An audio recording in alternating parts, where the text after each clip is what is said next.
watching Gearz, brought to you by LMC Truck. Restore, maintain, customize.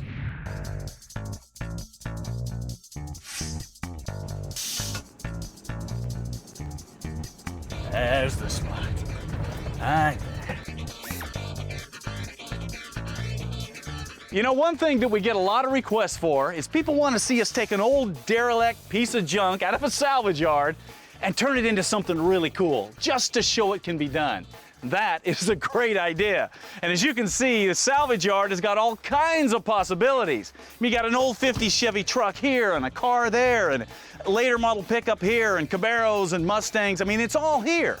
So we decided if we're gonna do something like this, that we needed to use a vehicle that nobody would suspect. I mean, something that everybody would look at and go, oh, that's a piece of junk. You can't do anything with that. I mean, something like this whole truck here. Yeah, there you go.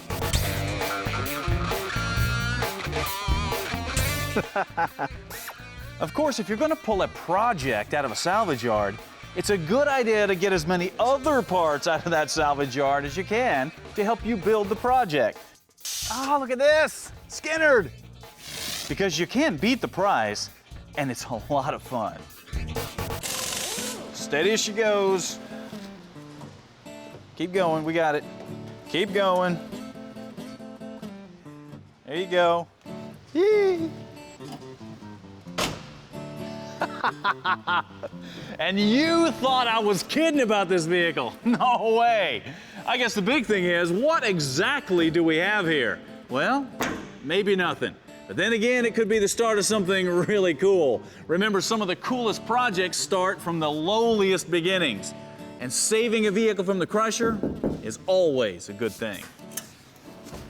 Now, what you're looking at is a 1969 International Lodestar 1600 cab over truck. Man, you talk about unique, this is it. But take a look at this, man. This old cab is in great shape. The doors open and close well, got good gaps, and doesn't look like there's a whole lot of rust on this thing. That is a good thing. However, inside may not be so good. Let's take a look. All right, let's see what we got here. Got the original seats in there, that's good. Got a pattern to make something if we want to. Let's see, got things down here on the floor. That looks like old upholstery, or probably part of the headliner.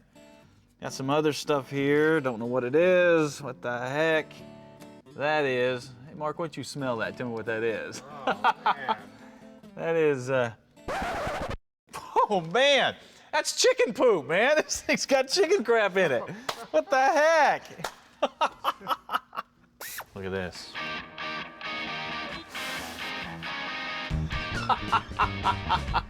That's some pretty nasty stuff there, man. Look at that patina, man. It's a rat rotter's dream here. Liking that. Man, look at that. Still coming out nasty.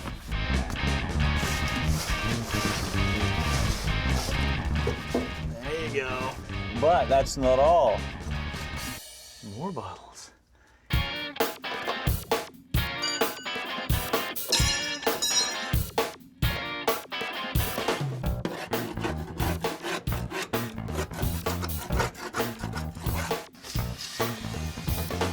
You're gonna be amazed.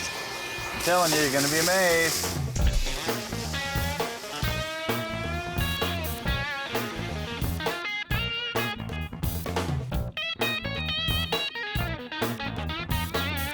The dash holds a unique steering wheel, some cool gauges, and a brass plaque that says U.S. Department of the Navy.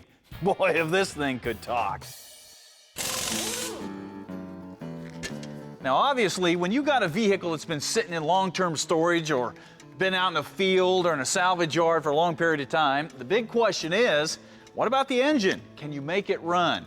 And unless there's some rod sticking out the side or some sort of mechanical damage, 9 times out of 10, you can bring them back to life. Even something as gone as this. But there are some steps to doing this to where you don't make things worse than they already are. And that's what we're gonna show you. As you can see, this engine has been sitting for a long time. Now, obviously, the first thing that you want to do is to try to get it to roll over, because if you can't, it's probably not worth messing with.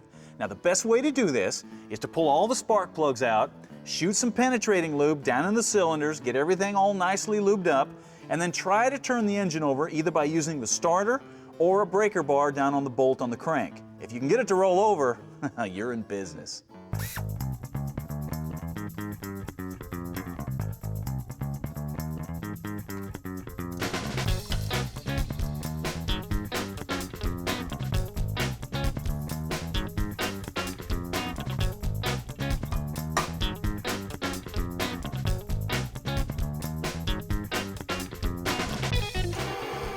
There you go. Come on, turn, baby, turn.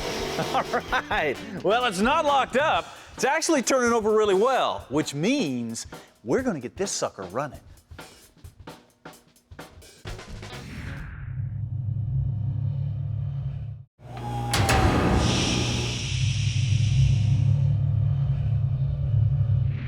Hey, welcome back to Gearz, where today's project is all about taking an old, derelict piece of junk and getting it running again. And the vehicle we're doing that on is not this, no, that, an old '69 International truck that we found in a junkyard. Because first of all, this is just cool. Second of all, if we can get something like this running again, then all those cars and trucks and motorcycles and snowmobiles and tractors that are out there should be a piece of cake. Now, the reason that this is important is that 9 times out of 10, when you find a project, it's probably been sitting for a long period of time and you have no idea what the history is. So the burden falls on you to coax it back to life. Now, we've already established that the engine's not locked up, so all we have to do is make it run. So the first thing we're gonna do is drain out all that old oil and see what we got.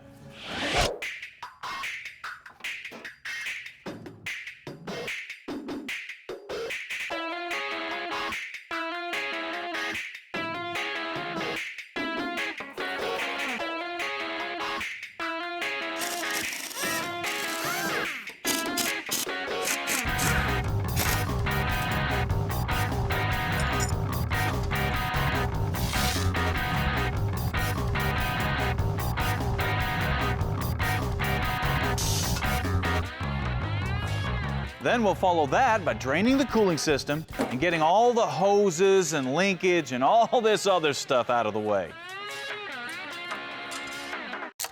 Okay, now that we've got some room in here to work, we're gonna pull the valve covers off this thing, see what the valves look like, and check out the sludge buildup on the heads. Now what this will do is give us a good indication of how many miles are on the engine and also how well it's been maintained. Probably not very well. Wow. Wow. There's hardly any sludge at all. Look at that. That is clean as a whistle. Very surprising on a vehicle like this. For the same reason, we're going to pull off the intake to make sure that no mice or dirt daubers or other nasty crawly things have found their way down into the engine.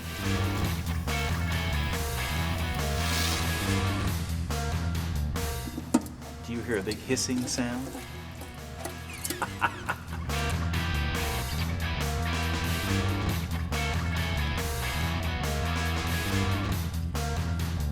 The only surprise was a bent push rod, but that was an easy fix using some gentle persuasion.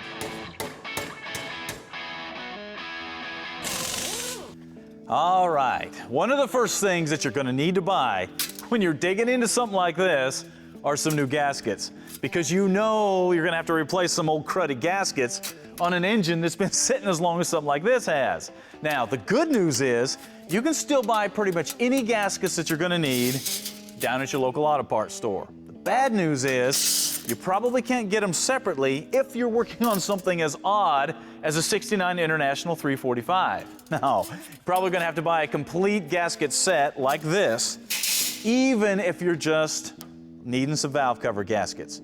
Now, while you've got everything apart, this is the perfect time to clean the parts up before you put them back on. Because if you spend a little bit of time on the cleanup, shoot on some duplicolor engine paint, you will be surprised how good those old parts will look.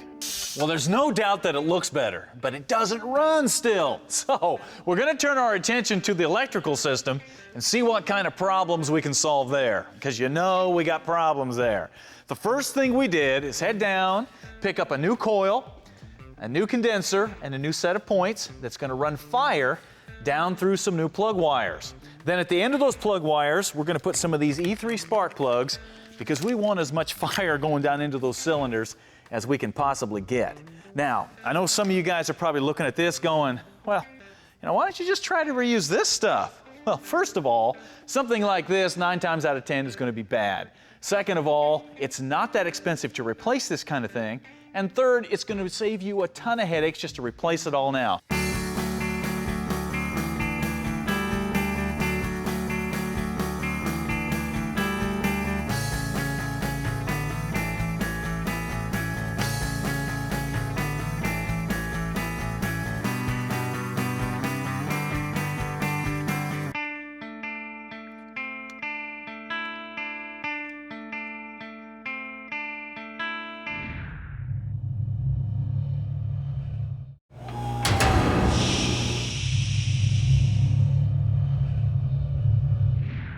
Hey, welcome back to Gearz. If you're just getting here, you're probably wondering what that is doing here in the shop.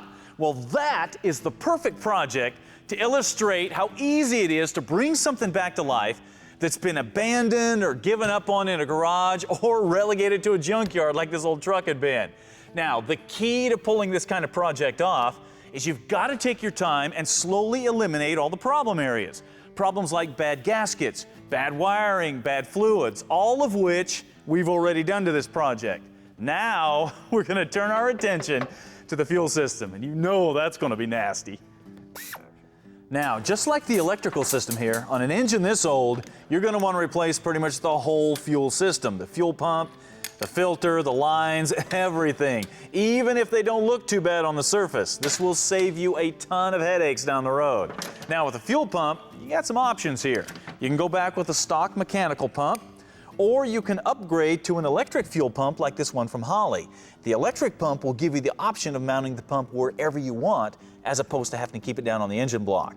But whichever way you go, make sure that you're replacing your lines and your filter too. Okay, what about that old Holley carburetor? Well, for some reason, somebody junked the old original carburetor, and it looks like they dug through their old parts box, found this carburetor, put it on the engine, tried to make it run. Now, obviously, you can rebuild something like this, but the fact that we have no idea what's been done to it over the years, and that it looks like someone's been pounding on it with a hammer or an old pair of vice grips, makes this the prime candidate to replace. So, instead, we're going to use one of these new aluminum Truck Avenger carburetors from Holley. Now, I know it looks similar, but the Truck Avenger is designed for steep inclines and off-camber situations and all that general bouncing around that you get when you're off-roading. If you can't afford fuel injection, if you don't want to mess with it, the Holley Truck Avenger is the way to go.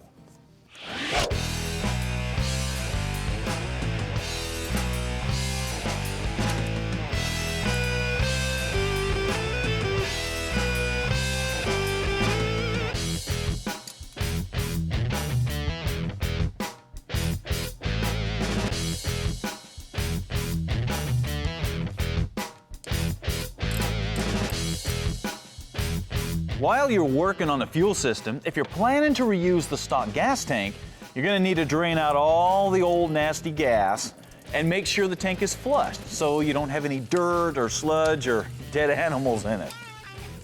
Oh, that's awful.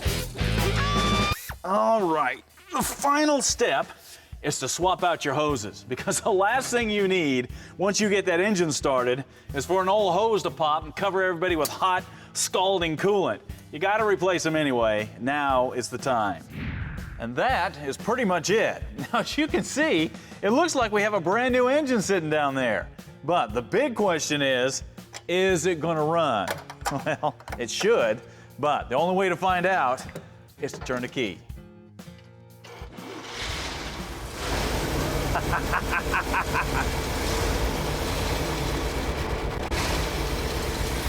Yeah.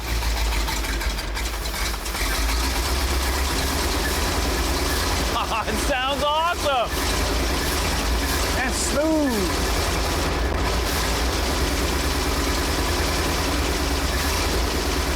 That's amazing.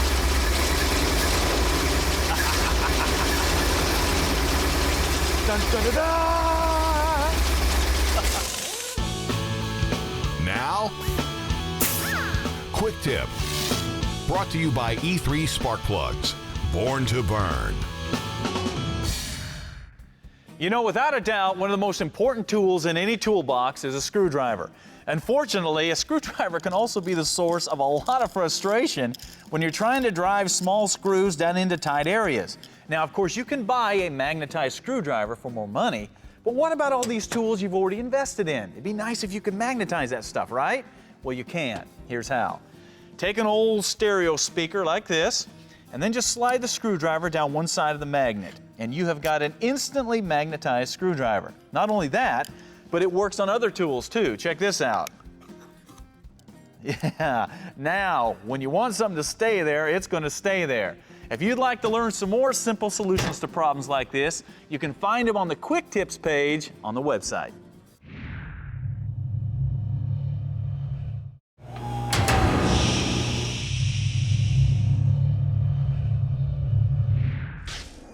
Parts Bin.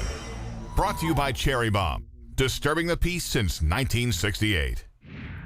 You know, one of the good things that's happened over the years for us gearheads is that the garage is now a respected part of the house. Yeah, gone are the days where you had to sneak out into an old dingy cave of a garage to escape from your wife or your girlfriend or your parents to work on your project. Matter of fact, with all the home improvement shows out there these days, those wives and girlfriends and parents are actually eager to help you deck out your shop and make it look good. But the question is, where do you find all this cool stuff like this to help you deck out your shop? Well, the answer comes from Summit Racing's genuine hot rod hardware. Check it out. Now, of course, you need to have things hanging on the wall. So Genuine Hot Rod Hardware has a huge selection of signs and clocks. We're talking reproductions of vintage Buick and Oldsmobile and Pontiac, Mopar, all that cool stuff that you've always wanted, but you could never find. But that's not all. They also have models and engines and tables and chairs and stools and little gas pumps and all kinds of furniture. They've even got refrigerators that look like toolboxes. Yeah, is that cool or what? And this will allow you to set up your shop exactly how you or your wife or girlfriend has always wanted you to. So, if you're ready to do a shop makeover and keep some peace in your household, Genuine Hot Rod Hardware has got to be on your speed dial. When it comes to improving the performance of your vehicle, most people are really good about tweaking the engine, brakes, and suspension to make them better. However, there is one area that also needs some improvement, and most people overlook it. That is your cooling system, especially if you're towing or hauling something or running a supercharger. Well, fortunately, Royal Purple has got this stuff called Purple Ice, and this actually reduces the surface tension of your coolant, allowing it to transfer heat better and keep your engine cooler. Not only that, it lubricates your water pump seals and is compatible with all types of coolant. So, if you are tired of running hot on the trail or on the road, the solution could be as simple as adding some ice. Purple Ice. There's no doubt that most people love a convertible vehicle, whether it's a Jeep or a Mustang or Miata, whatever. There's something about rolling that top back and enjoying the weather. That's the good part. The bad part is convertible tops don't last forever. Eventually, you're going to have to replace it. Fortunately, there's a company out there called Bill Hirsch Automotive, and they specialize in quality convertible tops. Check this out. They're made out of heavy-duty material, just like the originals, so they're going to last for years. All the ends are stitched or double-stitched where they need to be. And they even come with glass rear windows with defrosters built right in. That is a far cry better than these whole original plastic windows. The best part about these tops, though, is that they go on easy and they actually fit. That is a huge thing when you're talking about a replacement top. So, if your convertible top is getting bad, letting the weather in, and you don't want to spend a fortune having a shop replace it for you, do it yourself with one of these tops from Bill Hirsch Automotive.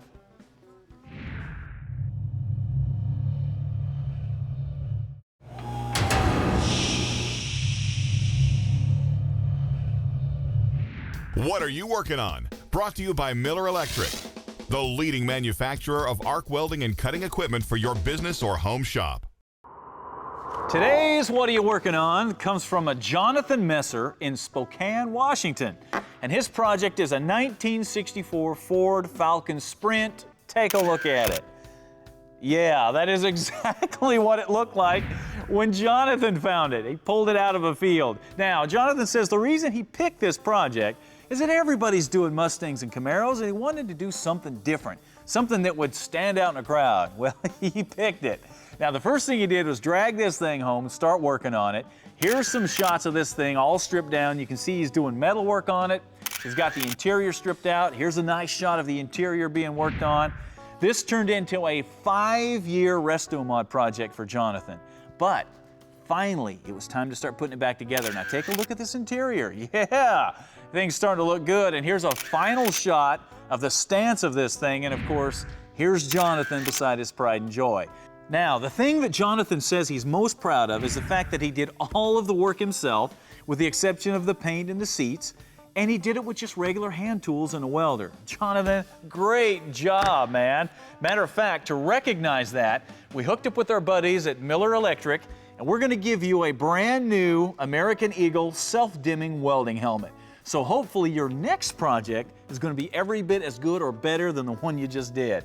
Now, for the rest of you guys, if you're wanting to get in on this, get your vehicle featured on What Are You Working On, you gotta go to the staceydavid.com website, send some stuff into What Are You Working On, let us see what you got. We would love to feature it on the show. Now, I know you're wondering what we're gonna do with that big international truck. Well, you're just gonna have to wait and see.